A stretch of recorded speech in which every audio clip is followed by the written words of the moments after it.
Right, you join us in our Suzuki Jimny. I don't, this is the Mark III, I think, but it looks like this. There you go.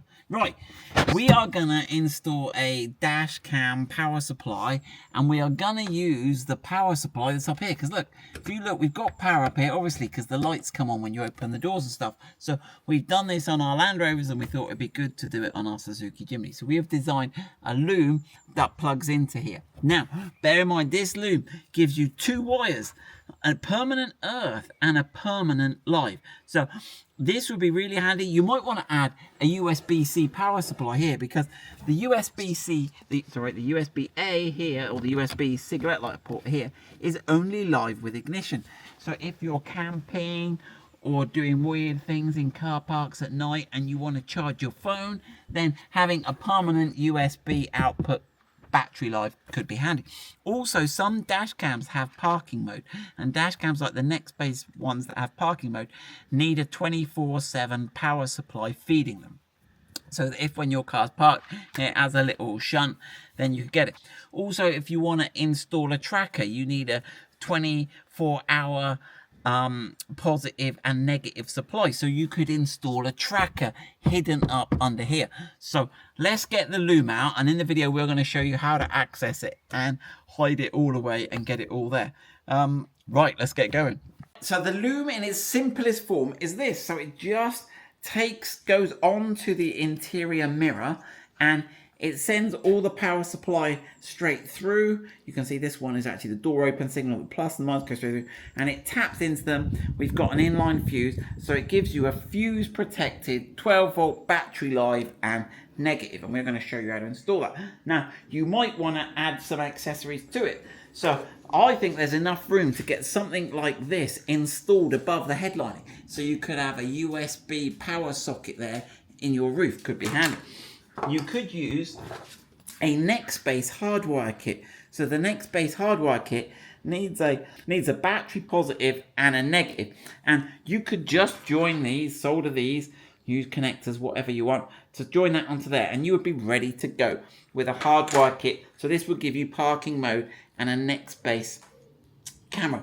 I've done a video on the settings. I'll put the link here. If you use the Nextbase, make sure you get the settings right, or you'll flatten your battery.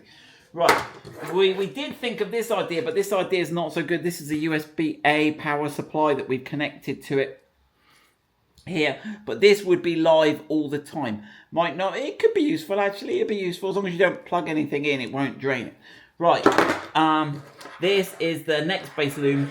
Now, the other alternative is you have to run this wire all the way down your dashboard into your cigarette lighter.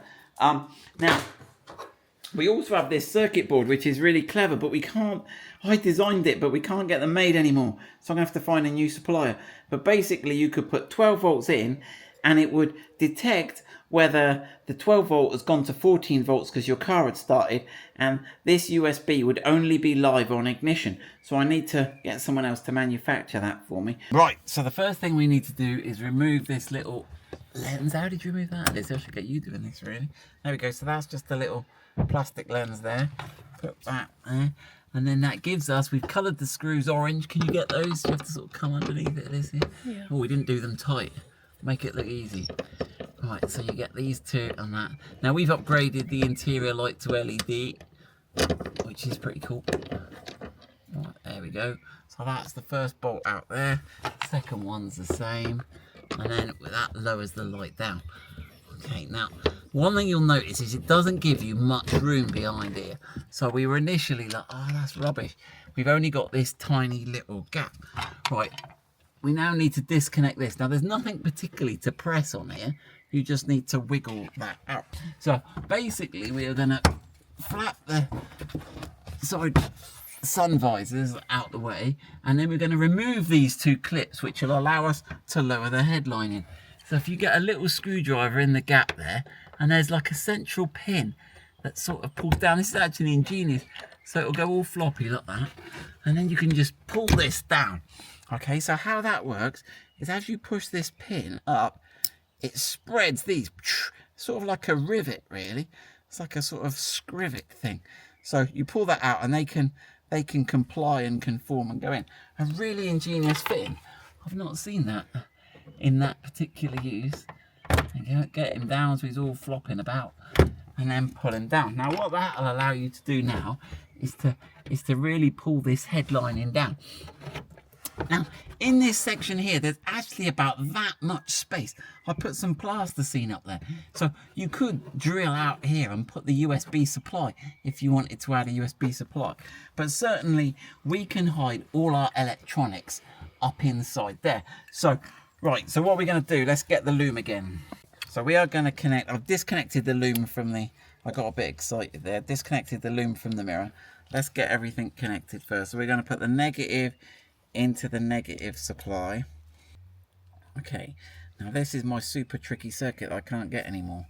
Okay, right, and then that will have the USB out. On here we did have it configured so that you could, whether this output was on all the time on battery, and you just jump this little jumper pin.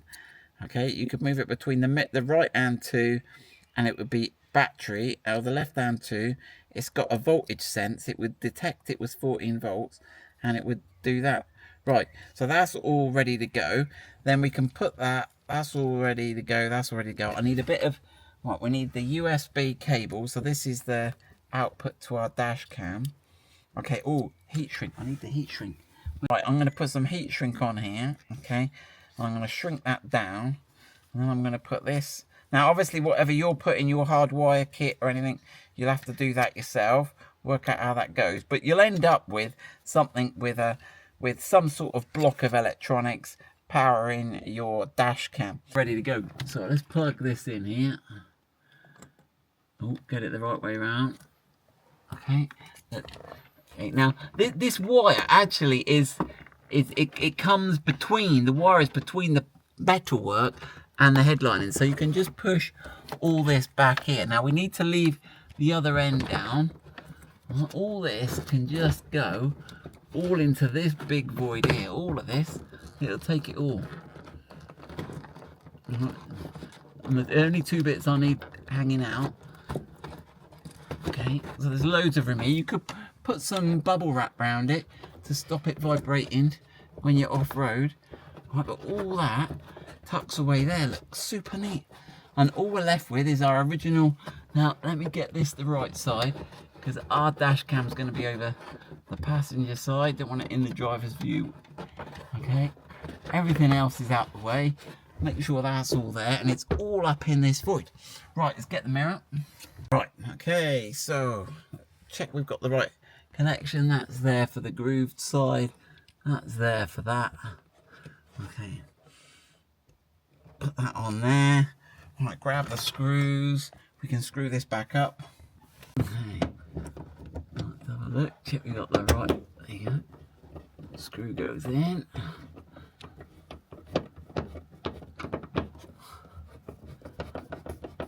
Right, let's get that length, the right length. Right, second one of those in.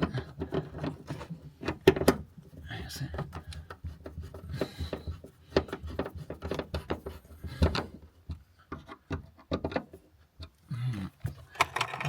These little clips in, they're both the same left and right, so the clips face, that's the mouth is facing towards the back. Okay, that's that one. Push that one, push the little plunger in.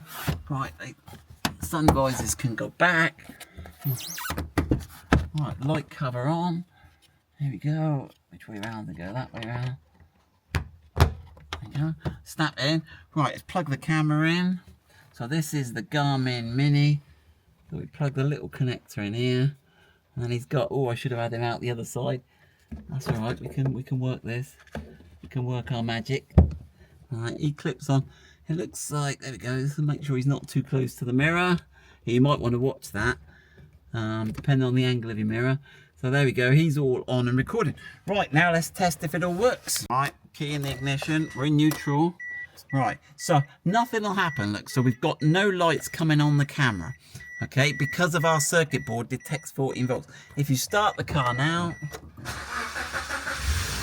okay, it'll take a few seconds, but this will detect 14 volts. Now, if you've got a hard wire kit, it would already be on by now. There you go, and the lights come on, and now you're recording. Okay, it does its little setup. And then when you turn the engine off, our circuit board's got a 2-minute delay. But as I say, I've only got 2 of these circuit boards left. We've sold them all out, and I can't get any more, so I need to find somewhere to manufacture those for us. Yeah, take the keys out. But your Nextbase hardwire kit could all live up here, and everything's there. You've got the inline fuse protection, 24/7 battery positive. Good luck with that.